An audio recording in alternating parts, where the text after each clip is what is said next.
লঘুচাপের প্রভাবে কলাপাড়ায় থেমে থেমে বৃষ্টি হচ্ছে এবং সেখানে তলিয়ে গেছে নীলগঞ্জ ইউনিয়নের ৭টি গ্রামের বিস্তীর্ণ ফসলের জমি। সেখানকার এই মুহূর্তে খবর জানাতে আমাদের সাথে যুক্ত হচ্ছেন সহকর্মী মিলন কর্মকার রাজু। রাজু, এখনো কি বৃষ্টি হচ্ছে কিনা এবং কতটি পরিবার পানিবন্দী হয়ে পড়েছে? পাশাপাশি জানাবেন বিষয়টি নিয়ে উপজেলা প্রশাসন কী ধরনের উদ্যোগ নিয়েছে।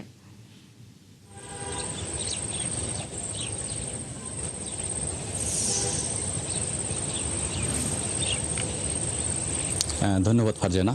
আমি রয়েছি পশ্চিম লন্দা গ্রামে, যেখানকার ৩০০ পরিবার পানিবন্দী। এটি কিন্তু গত ৪ দিন ধরে একই অবস্থা। এখানকার আপনাকে যদি আমি পিছনে দেখার চেষ্টা করছি, সেটা হচ্ছে যে এই যে বেরিবেটটি, টিং বেরিবেটটি, এটা কিন্তু গত ৪ দিন আগে কিন্তু এটা ভেঙে গেছে এবং ভেঙে যাওয়ার কারণে এখানকার যে মানুষের দুরবস্থা, প্রত্যেকটা পরিবার কিন্তু পানিবন্দী হয়ে পড়ছে এবং জোয়ার ভাটায় কিন্তু প্লাবিত হচ্ছে। এখন ভাটা হচ্ছে, আপনি তো পানির স্রোত দেখে বুঝতেই পারছেন যে কি অবস্থা প্রত্যন্ত এলাকার। এখানকার কিন্তু বিস্তীর্ণ ফসলি জমি যে এখানকার যে পানিতে প্লাবিত হয়ে রয়েছে, এখানকার যে কৃষকরা যে বিষয়টি বলছেন যে এবার কিন্তু তাদের আমন চাষাবাদ পুরোপুরি অনিশ্চিত হয়ে গেছে। যদি এখানকার এই যে ভাঙা বেরিবেটটি যদি সংস্কার করা না হয়, তাহলে কিন্তু এখানকার মানুষের যে দুরবস্থা সেটা কিন্তু চেষ্টা করেন। তাদের যে খাদ্য সংকটের পাশাপাশি এখানকার মানুষের চলাচলে দারুণ দুর্ভোগ সৃষ্টি হবে। পাশাপাশি এখানে কিন্তু প্রতিদিনই দুর্ঘটনার শিকার হচ্ছে এখানকার স্কুল কলেজগামী শিশু কিশোররা।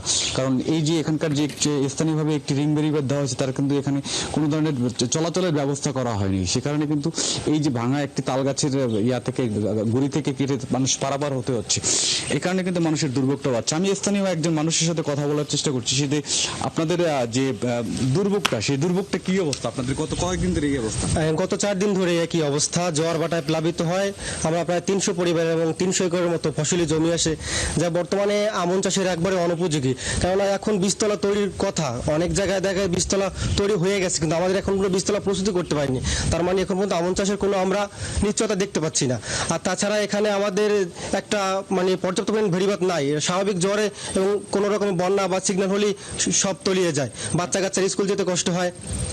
ধন্যবাদ। আপনি শুনছিলেন যে এখানকার আসতে নেওয়া যারা এই দীর্ঘ ৩ বছর ধরে এই বিষয়টি নিয়ে আন্দোলন করাচ্ছে এখানকার মানুষজন, সেই আন্দোলনে যারা নেতৃত্ব দানকারী তাদেরই একজন। তাদের সাথে একটু কথা বলবো যে আপনারা মূলত কোথায় কোথায় দেখেছেন যে কি অবস্থা এখন? আমরা বিগত দিনগুলোতে প্রথমে আমরা কলাপাড়া পানি উন্নয়ন বোর্ডে গেছি, মানববন্ধন করছি, সংবাদ সম্মেলন করছি, এলাকার মানুষ নিয়ে পানির ভিতরে দাঁড়াইয়ে সংবাদ সম্মেলন করছি। বরিশাল পানি উন্নয়ন বোর্ড পর্যন্ত আমরা গেছি, কিন্তু আমাদের কোনো প্রকার আসে নাই, যে আমরা আস্থাও পাচ্ছি না যে এই বেরিবেটটা আসবে। আমাদের রান্না করতে অসুবিধে। এই প্রায় আপনাকে কি বলবো, এই যে ২৫০-৩০০ পরিবারের মধ্যে একদম ১০০ থেকে ৫০ জন পরিবারের রান্না বান্না হয় নাই, খাওয়া দাওয়া বন্ধ, এরকমের।